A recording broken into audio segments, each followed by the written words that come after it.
Oi, pessoal.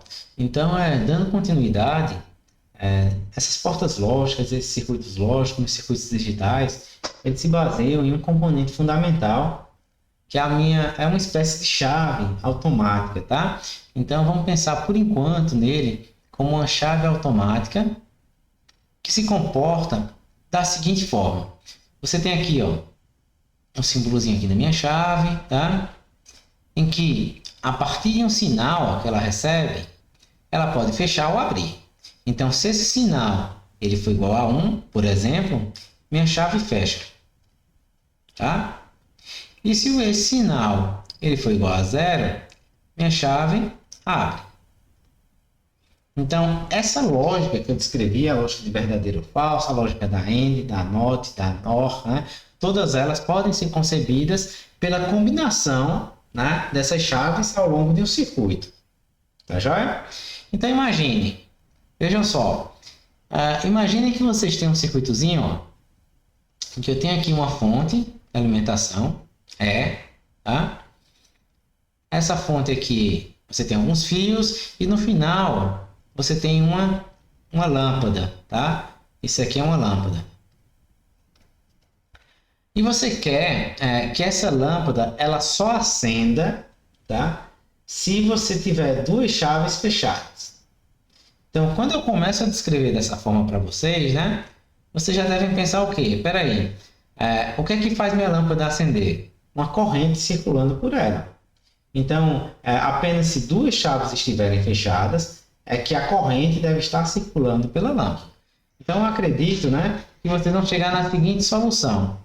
Vocês vão colocar uma chave aqui, onde essa chave, vamos dizer que é controlada pelo sinal A, e logo em seguida você vai ver que você tem que colocar uma chave em série com essa A, tá? Que vai ser controlada lá por B, por exemplo. Não é verdade? Então veja, aqui a lâmpada só vai acender se A e B estiverem ligadas. Logo, esse tipo de comportamento reflete diretamente minha função lógica AND. Não é simples?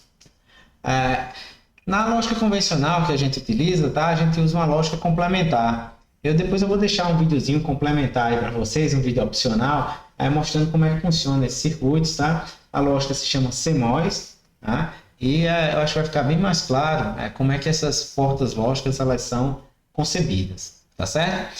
Então, essa aqui seria exatamente a implementação, né, lógica, pelo menos, usando chaves automáticas da minha AND. Agora veja, se eu quisesse implementar a minha função OR, utilizando chaves, como é que eu faria? Mesmo problema, olha só. Eu tenho aqui uma fonte E, né? Essa fonte E, ela está ligada aqui, eu quero ligá-la a uma lâmpada, e eu quero que essa lâmpada acenda de acordo com a função OR. Ora, minha função OR diz que meu sinal é verdadeiro, minha saída é verdadeira, se qualquer uma das minhas entradas for verdadeira. Basta que uma entrada seja verdadeira para que a minha saída se torne verdadeira.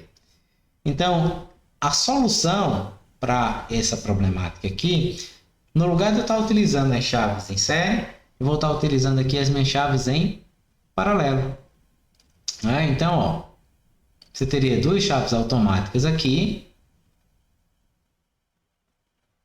Então, aqui eu tenho A e B, são os sinais de controle dessa chave, tá?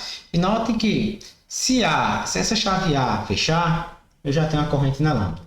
Tá? Se a chave B fechar, eu já tenho corrente na lâmpada. Se ambas fecharem, não tem problema, eu tenho corrente na lâmpada.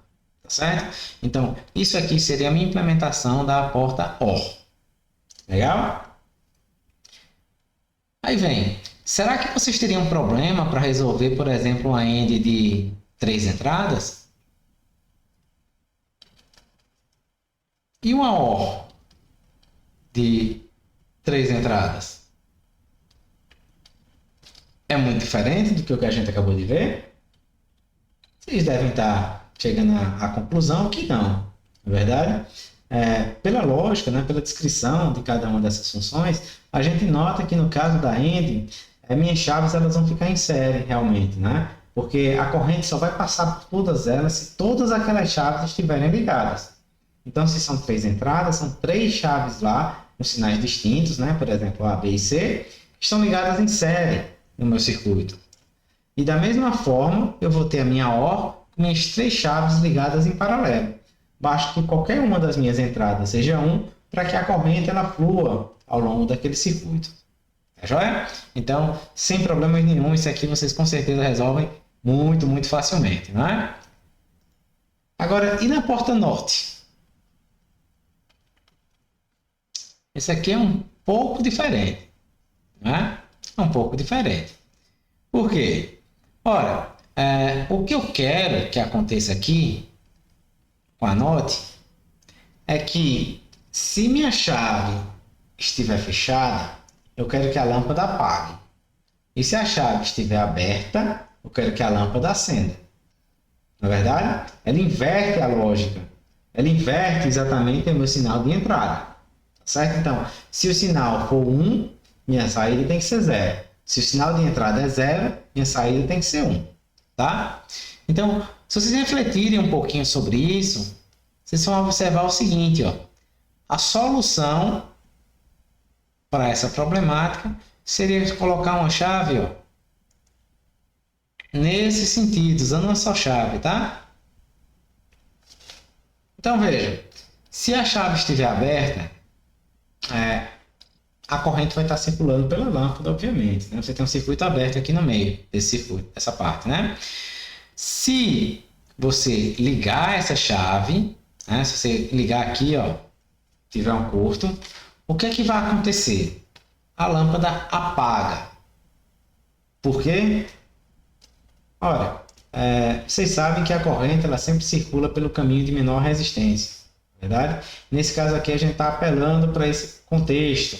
Então, no momento que eu fecho minha chave, toda a corrente vai estar trafegando por esse ramo e minha lâmpada vai estar apagada. Tá? Então, para cada uma das portas, vocês vão verificar que é possível, né? Acabamos de ver, na verdade, que é possível trabalhar com essas chaves fundamentais, essas chaves automáticas, de forma que minhas funções lógicas elas passam a ser fisicamente implementáveis. Né? E a partir dessas funções lógicas, a gente vai verificar metodologias para descrever, para conceber um circuito combinacional, um circuito digital, tá? Que vai executar aquela função. Tá joia? Então, essa aula aqui é um pouco mais curta, a gente para por aqui.